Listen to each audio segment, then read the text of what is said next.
Hello guys, welcome back to my channel. Today I wanted to react to George Carlin. I watched a previous comedy stand-up of his and I really liked him, so I wanted to react to him again. This one is Religion is Bullshit. So I know how it is, like a lot of people are telling me he's not a comedian, he's more of a philosopher, and the way he does talk, I must agree with that. So let's see. Bullshit department, a businessman can't hold a candle to a clergyman. Because I got to tell you the truth, folks. I got to tell you the truth. But in the bullshit department, a businessman can't hold a candle to a clergyman. Because I got to tell you the truth, folks. I got to tell you the truth. When it comes to bullshit, big time, major league bullshit, you have to stand in awe of the all-time champion of false promises and exaggerated claims, religion. No contest. No contest. It's a bit controversial for some. Religion easily has the greatest bullshit story ever told. Think about it. Religion has actually convinced people that there's an invisible man living in the sky who watches everything you do every minute of every day. And the invisible man has a special list of 10 things he does not want you to do. And if you do any of these 10 things, he has a special place full of fire and smoke and burning and torture and anguish where he will send you to live and suffer and burn and choke and scream and cry forever and ever till the end of time. But he loves you. When he puts it like that, it does seem a bit, a bit kind of hard to swallow, but I don't know what to say. This is the thing, I don't know what to say. But when he does put it like that, it does sound a bit harsh. He loves you. He loves you and he needs money. He always needs money. Why would a God need money? All perfect, all knowing, and all wise, somehow just can't handle money. Religion takes in billions of dollars, they pay no taxes, and they always need a little more. Now, you talk about a good bullshit story. Holy shit. I get needing money for charitable causes, like if the church or any other religions want to give money to the less needy, collecting money to give straight away to the less needy, I get it. But to collect money just to be ostentatious, then I find that very wrong. Like, what is point of all these churches and religions collecting money for what? People, yes, charity is nice, but don't hoard money. Hoarding money is not good. It's not very Christ-like or any profit.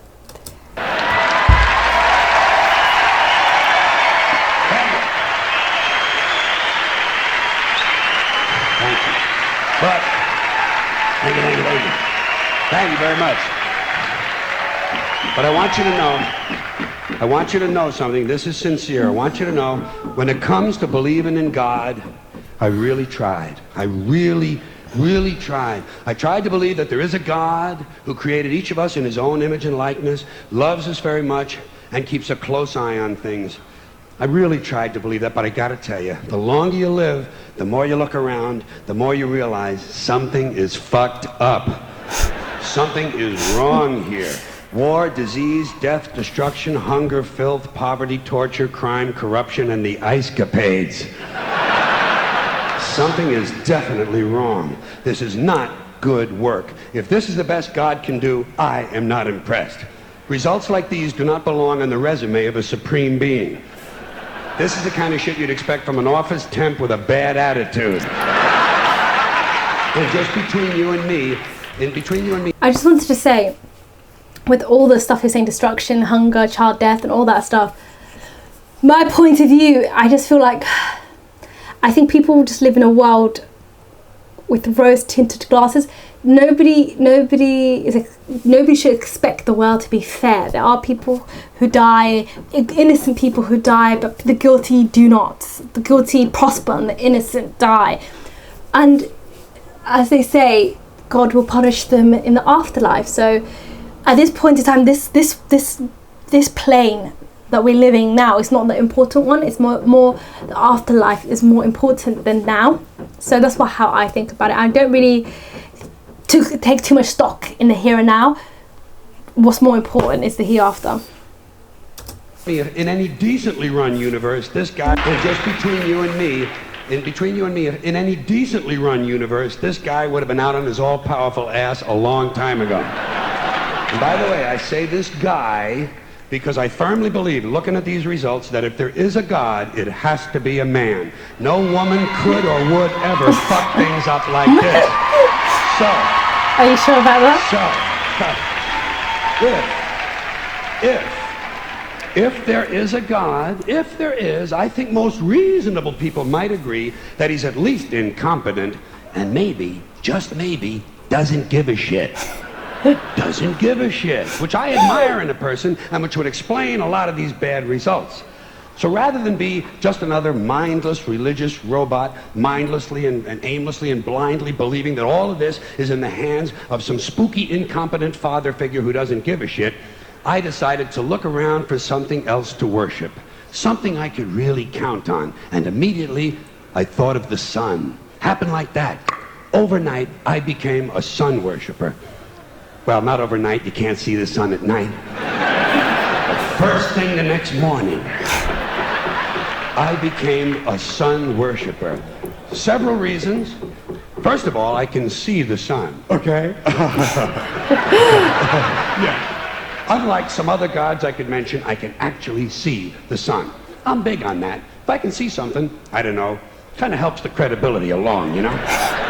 So every day I can see the sun as it gives me everything I need: heat, light, food, flowers in the park, reflections on the lake, an occasional skin cancer, but hey, at least there are no crucifixions, and we're not setting people on fire simply because they don't agree with us.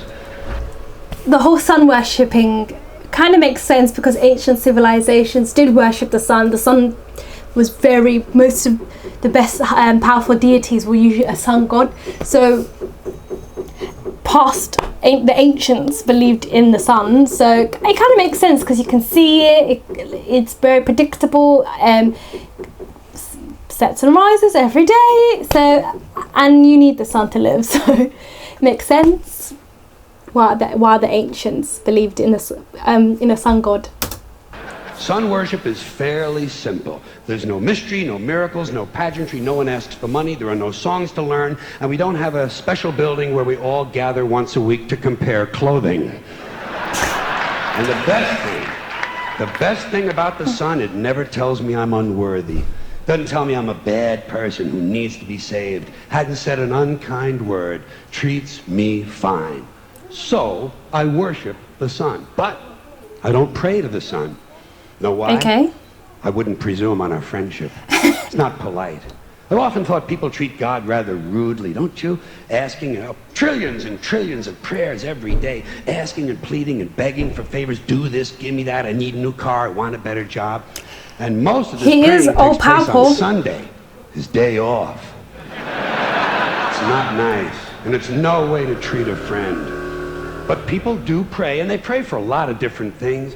You know, your sister needs an operation on her crotch. Your brother was arrested for defecating in a mall. But most of all, you'd really like to fuck that hot little redhead down at the convenience store. You know, the one with the eye patch and the club foot, huh? Can you pray for that? I think you'd have to. And I say, fine, pray for anything you want. Pray for anything. But what about the divine plan? Remember that? The divine plan. Long time ago, God made a divine plan. Gave it a lot of thought, decided it was a good plan, put it into practice. And for billions and billions of years, the divine plan has been doing just fine. Now you come along and pray for something. Well, suppose the thing you want isn't in God's divine plan. What do you want him to do? Change his plan? Just for you? Yes, that's what I never understood, because they said, a lot of people say, yes, God has a divine plan, but there's a whole free will. So what if your free will concedes with the divine plan, or if it goes against that? So which one takes precedence?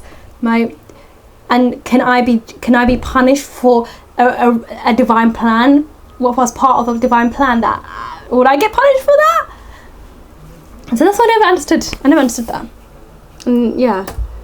God's divine plan. What do you want him to do? Change his plan? Just for you? Doesn't it seem a little arrogant? It's a divine plan. What's the use of being God if every rundown schmuck with a $2 prayer book can come along and fuck up your plan? And here's something else, another problem you might have. Suppose your prayers aren't answered. What do you say? Well, it's God's will. Thy will be done. Fine. But if it's God's will and he's going to do what he wants to anyway, why the fuck bother praying in the first place? True. Seems like a big waste of time to me. Couldn't you just skip the praying part and go right to his will? It's all very confusing. So to get around a lot of this, I decided to worship the sun. But as I said, I don't pray to the sun. You know who I pray to? Joe Pesci. Joe Pesci. I don't know who that is. Pesci. 2 reasons. First of all, I think he's a good actor, okay? To me, that counts. Second, he looks like a guy who can get things done. Joe Pesci doesn't fuck around. Doesn't fuck around. In fact, Joe Pesci came through on a couple of things that God was having trouble with. For years, I asked God to do something about my noisy neighbor with the barking dog. Joe Pesci straightened that cocksucker out with 1 visit. It's amazing what you can accomplish with a simple baseball bat. So I've been praying to Joe for about a year now, and I noticed something. I noticed that all the prayers I used to offer to God and all the prayers I now offer to Joe Pesci are being answered at about the same 50% rate. Half the time I get what I want, half the time I don't. Same as God, 50-50. Same as the 4-leaf clover and the horseshoe, the wishing well and the rabbit's foot. Same as the mojo man. Same as the voodoo lady who tells you your fortune by squeezing the goat's testicles. It's all the same, 50-50. So just pick your superstition, sit back, make a wish, and enjoy yourself. And for those of you who look to the Bible for moral lessons and literary qualities, I might suggest a couple of other stories for you. You might want to look at The 3 Little Pigs. That's a good one. Has a nice, happy ending. I'm sure you'll like that. Then there's Little Red Riding Hood, although it does have that X-rated part where the big bad wolf actually eats the grandmother, which I didn't care for, by the way. And finally, I've always drawn a great deal of moral comfort from Humpty Dumpty. The part I like the best, all the king's horses and all the king's men couldn't put Humpty Dumpty back together again. That's because there is no Humpty Dumpty and there is no God. None, not one, no God, never was. In fact, I'm gonna put it this way. If there is a God,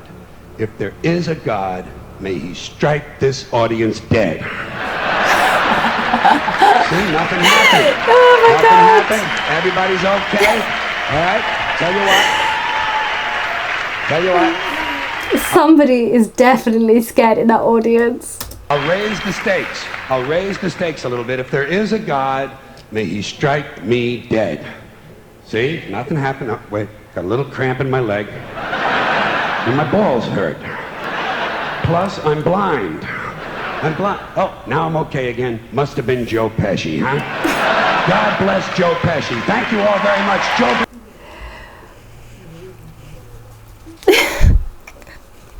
No, he is a great comedian that tells his thinking, his thoughts, and what he really believes in a very comedic way. And I really like that. And the one superstition that I have that makes no sense, probably, but I believe in it, is jinx. Like anytime that I say something, that I will do it, or I'm really excited for something, if I say it out loud, it will never happen because I jinxed myself. And I believe it because it's not coincidence, because it happens too often, and there's always things I really want. And I'm just like, oh, so now I try not to say anything out loud because the jinx won't get me. So that is one little superstition that I believe in. Let me know any superstitions you guys believe in. And if you like this video, like, comment, subscribe, and if you want me to watch any other new videos, please comment down below and let me know. And that is me. Goodbye.